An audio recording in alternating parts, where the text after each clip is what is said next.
आपका के न्यूज में मैं हूं आपके साथ विशाल पंडित। आप देख रहे हैं खबर उत्तर प्रदेश। रुक से वक्त की सुर्खियों का।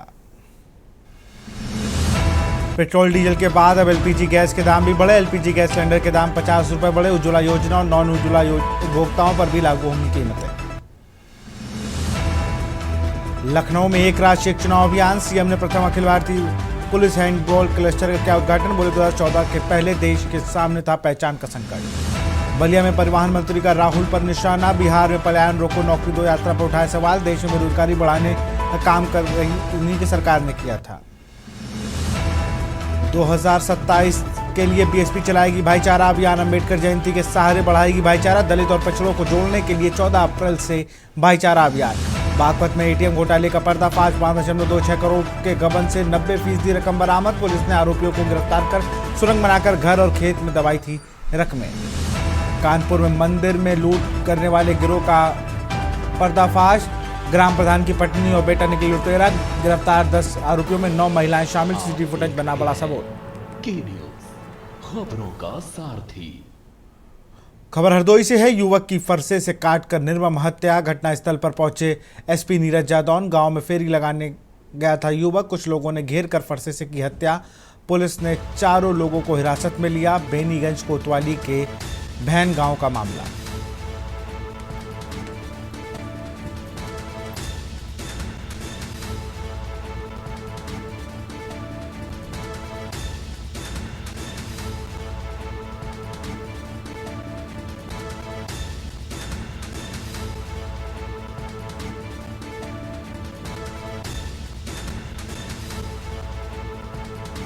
कुछ लोगों ने घेर कर फरसे से की हत्या।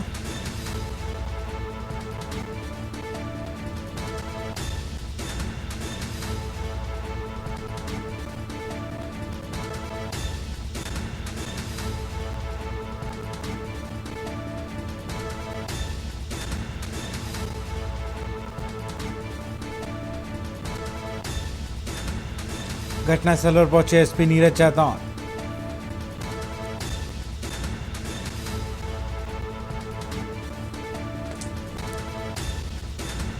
कुछ लोगों ने घेर कर फरसे से की हत्या।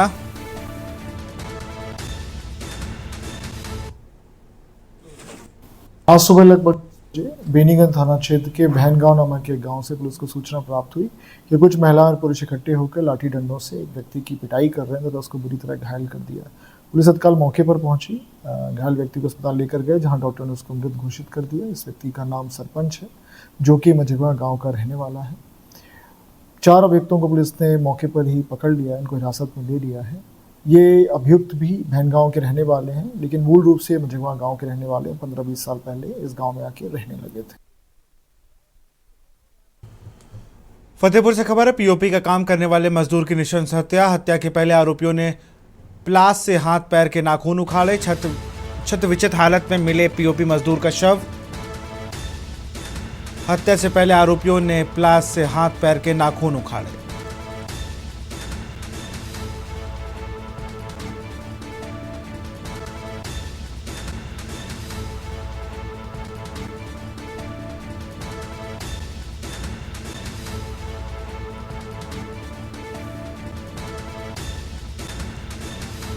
पुलिस ने शव को कब्जे में लेकर पोस्टमार्टम के लिए भेजा। मामले की जांच पड़ताल में जुटी पुलिस।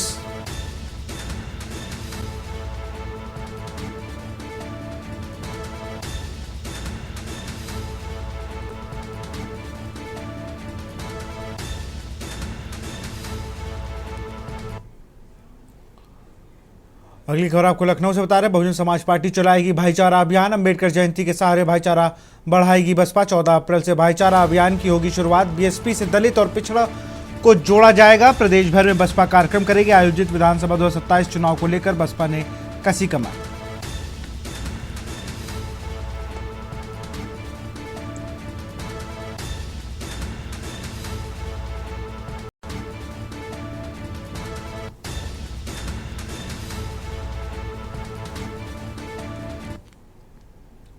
अमरोहा से खबर है। एनएचआई की बड़ी लापरवाही से एक और मौत। टक्कर से बाइक सवार बच्ची उछलकर नाले में गिरी। पुलिस बनी मूक दर्शक। मजदूर ने नाले में घुसकर निकाला। करीब 30 मिनट तक नाले में पड़ी रही बच्ची। हादसे में बच्ची की मौत, मामा और मौसी घायल। गजरौला सामान लेकर लौट रहे थे बाइक सवार। हाईवे पर स्थित एक रेस्टोरेंट के सामने हुआ हादसा।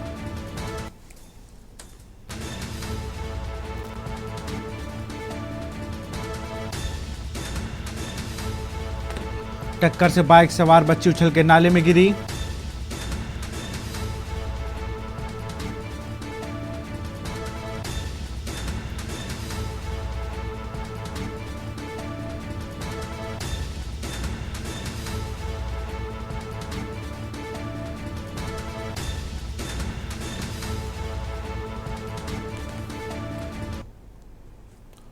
राजधानी लखनऊ में सोमवार को 35वीं वाहिनी पीएसी महानगर में Akhil Bharatiya police handball cluster championship का शुभारंभ हुआ। कार्यक्रम में सीएम योगी आदित्यनाथ ने शिरकत की। इस मौके पर उन्होंने खिलाड़ियों का उत्साहवर्धन किया। राष्ट्रीय स्तर पर इस बड़ी प्रतियोगिता की मेजबानी करने के लिए Uttar Pradesh sports control board को बधाई भी दी गई। और सीएम योगी ने कहा कि किसी भी आयोजन में 1300 से अधिक खिलाड़ियों को जुटना बड़ी बात है। मुझे पूरी उम्मीद है कि इस आयोजन का सफल समापन होगा। प्रदेश सरकार खेलों को बढ़ावा देने के लिए काफ़ी प्रयास कर रही है। पिछले 5 वर्षों में यूपी पुलिस में 500 से अधिक अंतर्राष्ट्रीय खिलाड़ियों की भर्ती की गई है। प्रदेश में खेलों की सुविधा में लगातार इजाफा किया जा रहा है। राष्ट्रीय स्तर पर हमारे प्रदर्शन में भी काफ़ी सुधार आया है।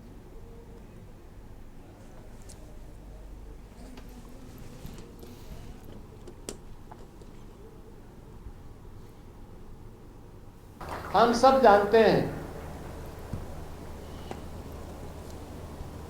कि खेल और खेलकूद की गतिविधियां प्राचीन काल से ही भारत के जीवन का हिस्सा रही है। और इसीलिए भारतीय मनीषा ने कहा है कि शरीर माध्यम खलु धर्म साधनम, यानी धर्म के जितने भी साधन है उसकी पूर्ति एक स्वस्थ शरीर से ही की जा सकती है। स्वस्थ शरीर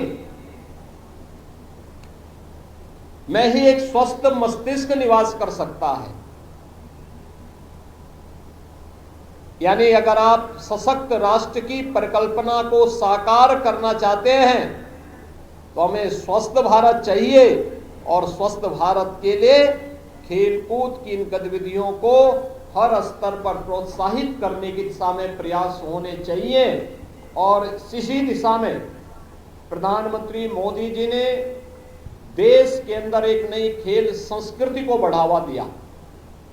खेलो इंडिया खेलो, फिट इंडिया मूवमेंट, या फिर देश के अंदर स्पोर्ट्स अथॉरिटी ऑफ इंडिया के माध्यम से देश के अंदर प्रत्येक जनपद में खोले गए साई के सेंटर इस बात के उदाहरण हैं।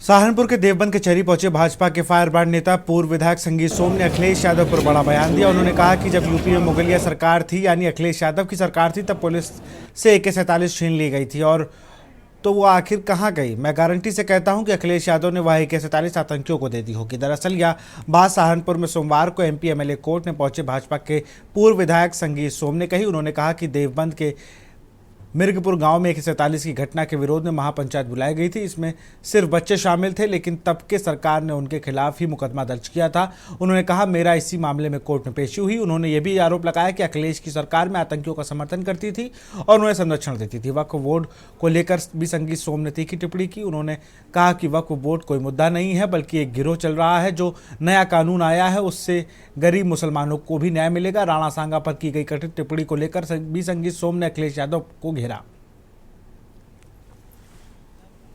और देखिए, ये 2012 में जब यहाँ उत्तर प्रदेश में एक मुगलिया शासक होते थे जिनका नाम अखिलेश यादव था, वो उनकी सरकार में एक देवबंद में SP से AK-47 छीनी गई थी। और मैं दावे के साथ कहता हूँ वो AK-47 100% आतंकियों ने छीनी थी और आतंकियों के ही काम आती भी होगी, क्योंकि अखिलेश तो आतंकियों को पालते थे, इसलिए वो आतंकियों के काम आती थी। और उसी में एक लोगों के साथ झगड़ा हुआ था। मिरकपुर के लोगों ने पंचायत रखी थी, मैं उस पंचायत में आया था, तो उस मुगलिया सरकार ने मेरे ऊपर एक मुकदमा किया था। उसी मुकदमे की आज तारीख थी, उस पर मैं आया हूँ। किस तरह से देखते हैं, क्योंकि इसमें देखना क्या पी की AK-46 है और वो ना मिले तो इससे बड़ा आतंक का पर्याय कुछ और हो सकता है? बलिया जिले के PWD गेस्ट हाउस से आज उत्तर प्रदेश सरकार के परिवहन मंत्री दयाशंकर सिंह ने 27 नई एम्बुलेंस 102 सेवा को हरी झंडी दिखाकर रवाना किया। परिवहन मंत्री दयाशंकर सिंह ने कहा कि बलिया में 108 नए 75 एम्बुलेंस की सेवा में स्वीकृति मिली है, जिससे सापेक्ष मुख्यमंत्री और उप मुख्यमंत्री बलिया को अभी 49 एम्बुलेंस देने की स्वीकृति दी है, जिसमें अभी 108 एम्बुलेंस आज हरी झंडी दिखाकर रवाना किया गया। इस नए 108 एम्बुलेंस में मरीजों को हॉस्पिटल जाने में सहूलियत मिलेगी।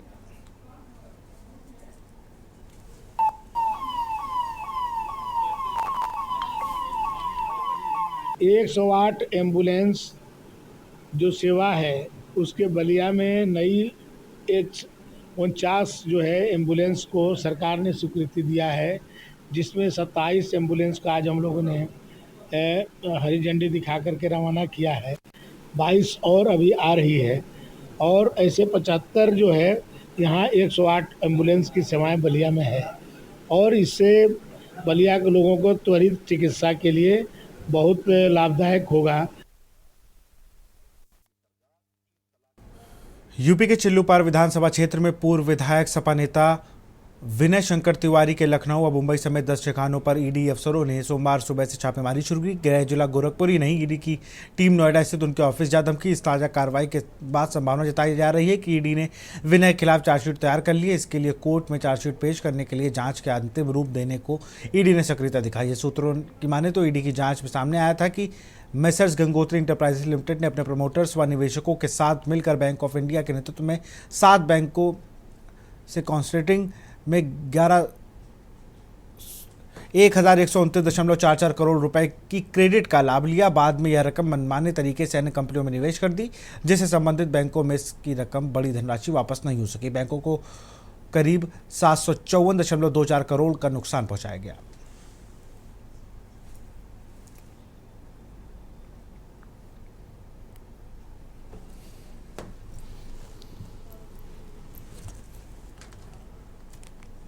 बाराबंकी के बनी कोडर ब्लॉक के इब्राहिमाबाद ग्राम पंचायत के प्रधान के वित्तीय अधिकार सीज होने पर जिला पंचायत राज अधिकारी का बयान सामने आया है। एफिडेविट से हुई शिकायत पर जिला अल्पसंख्यक कल्याण अधिकारी व अन्य अधिकारियों ने जिलाधिकारी के आदेश पर जांच की, जिसके बाद की गई प्रधान पर कार्रवाई की गई। डीपीआरओ ने बताया कि जांच में लगभग 88,000 रुपये गबन निकलने कर सामने आया था। इब्राहिमाबाद की जांच थी, वो एफिडेविट पे शिकायत प्राप्त में जिला अल्पसंख्यक कल्याण अधिकारी और एक ए स्तर के इंजीनियर तकनीकी लगाए गए थे, जिन्होंने संयुक्त रूप से जांच की और उसके क्रम में फिर प्रधान को नोटिस भी दिया गया था कि अपना जवाब प्रस्तुत करें। तो उन्होंने जो जवाब प्रस्तुत किया वो संतोषजनक नहीं था और इसमें मूलतः 3 बिंदुओं पर उनके आरोप सिद्ध हुए हैं। इसमें एक नाली निर्माण से संबंधित, दूसरा खड़ंजा से निर्माण से संबंधित और तीसरा हैंडपम्प से संबंधित था। तो इसमें लगभग 88,000 के आसपास, एग्जैक्ट मुझे राशि याद नहीं है, का गबन उनके ऊपर आरोप सिद्ध हुआ, जिसमें उनके वित्तीय एवं प्रशासनिक अधिकार सीज किए गए।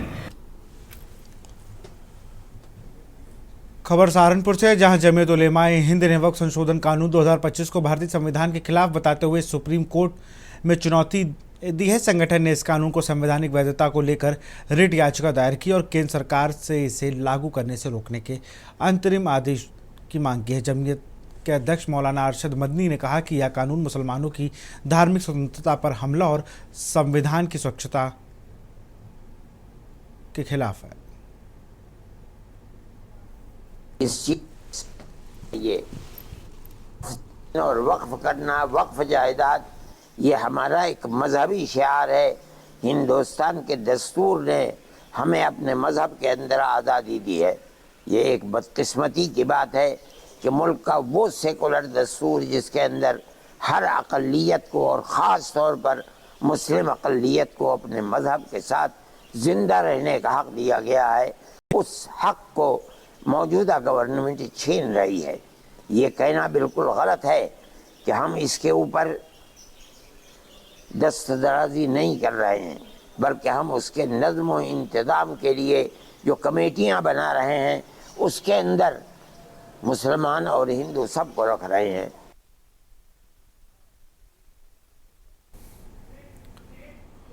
और यहाँ रुकते एक छोटे से ब्रेक के लिए।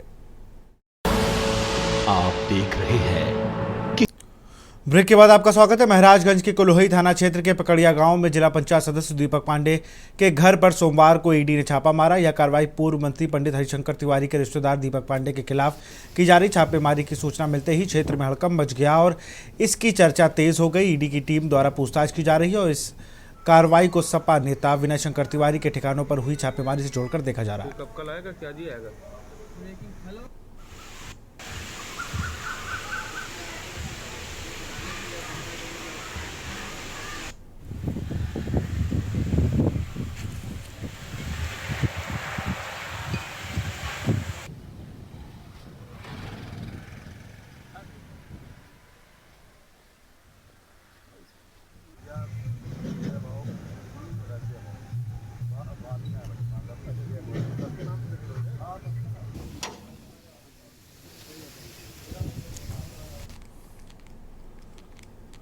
खबर बांदा से है, जहां सेंट्रल जीएसटी टीम ने मयंक के एड्रेस पर छापा मारा है, जो एसएनके गुटखा का डिस्ट्रीब्यूटर है। उनके यहाँ पे आज अचानक छापा मारा गया। टीम ने दुकान के गोदामों की चाबी अपने कब्जे में ली और स्टॉक की जांच करते हुए बिल इनवॉइस की जांच की। सेंट्रल जीएसटी की 9 सदस्यीय टीम ने सुबह से ही दुकान में पहुंचकर आवश्यक प्रपत्रों की जांच की। हालांकि मयंक अग्रवाल टीम के सामने नहीं आए, लेकिन उनके चार्टर्ड अकाउंटेंट ने टीम को संतुष्ट करने की कोशिश की। 3 घंटे देरी से मयंक अग्रवाल अपनी टीम के साथ पहुंचे और जांच में सहयोग किया, लेकिन गोदाम में मौजूद गुटखे के स्टॉक का पूरा ब्यौरा नहीं दे सके। बताया जा रहा है कि गुटखा और तंबाकू उत्पादनों पर सरकार का टैक्स बहुत ज़्यादा है, जिससे कंपनियां टैक्स चोरी करती हैं। इस मामले में पहले भी कार्रवाई हो चुकी है।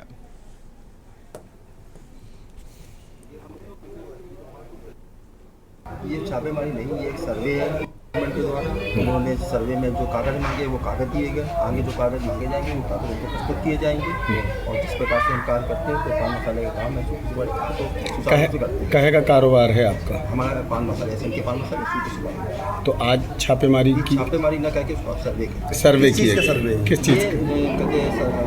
विभाग जो है सर्वे करता रहता है, अपनी जाँच करता रहता है। कौन सा विभाग है ये? जीएसटी विभाग। ये केंद्रीय जीएसटी की टीम है और कर अपमानना के लिए एक शिकायत के आधार पर हम लोग यहाँ पर चेकिंग के लिए आए थे। कुछ डॉक्यूमेंट्स भी पाए हैं और कुछ इन्होंने बोला है कि डॉक्यूमेंट्स देना, इसको देख करके हम लोग यदि कर की देनदारी कुछ बनेगी तो वो उनसे कानूनी कार्रवाई के हिसाब से लिया जाएगा। फर्रुखाबाद में मुख्यमंत्री योगी आदित्यनाथ के नेतृत्व में जिले को 17 नई एम्बुलेंस की सौगात मिली। इन एम्बुलेंस को भाजपा सांसद मुकेश राजपूत, जिलाधिकारी आशुतोष कुमार द्विवेदी, विधायक सुशील साक्य और सीएमओ अवनिंद्र कुमार द्वारा हरी झंडी दिखाकर रवाना किया गया। इस नई पहल में स्वास्थ्य सेवाओं में सुधार होगा। खासकर प्रसूता और गंभीर रोगियों को अब 6 मिनट के भीतर एम्बुलेंस उपलब्ध होगी।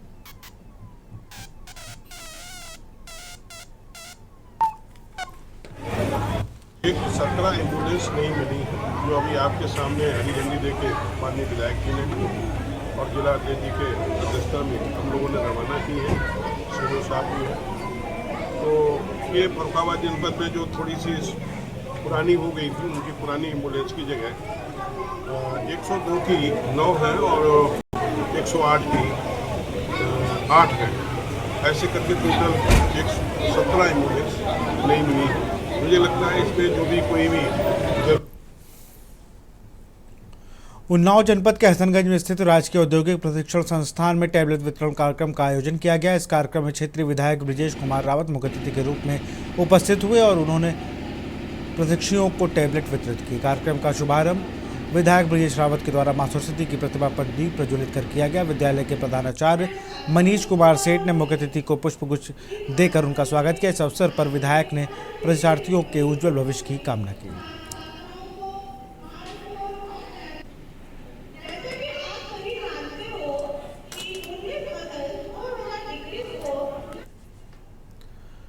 यूपी के बागपत जनपद में एक बड़ा और चौंकाने वाला मामला सामने आया, जिसमें एटीएम से 5.26 करोड़ रुपए के गबन का खुलासा किया गया। बागपत पुलिस ने अब तक टोटल 4.62 करोड़ रुपए की बरामदगी की है, जो गबन की गई टोटल राशि का लगभग 90% है।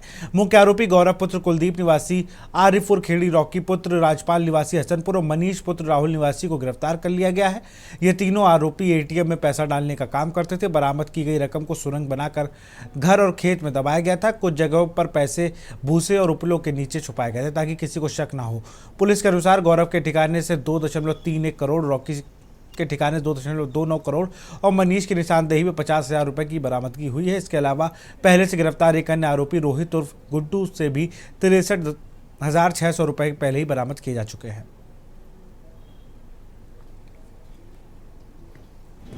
नाम है बाबू?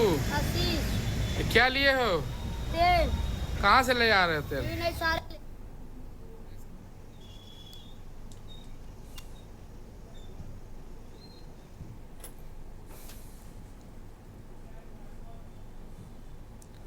खबर गाजीपुर से, जहां वाराणसी से गोरखपुर जाने वाली हाईवे के किनारे नंदगंज थाना क्षेत्र के नैसरे गांव के पास बीती रात एक सरसों के तेल से भरा टैंकर पलट गया। संभवतः ड्राइवर को झपकी आ जाने के कारण यह हादसा हुआ। टैंकर पलटने से उसका ढक्कन खुल गया और तेल सड़क किनारे स्थित एक पुराने पोखरी में बहने लगा। सुबह होते ही आसपास के लोग बाल्टी, डब्बा और बोतल लेकर पोखरी में बहते तेल को निकालने पहुंचे और सूचना फैलते ही सैकड़ों लोग तेल इकट्ठा करने के लिए इकट्ठा हो गए।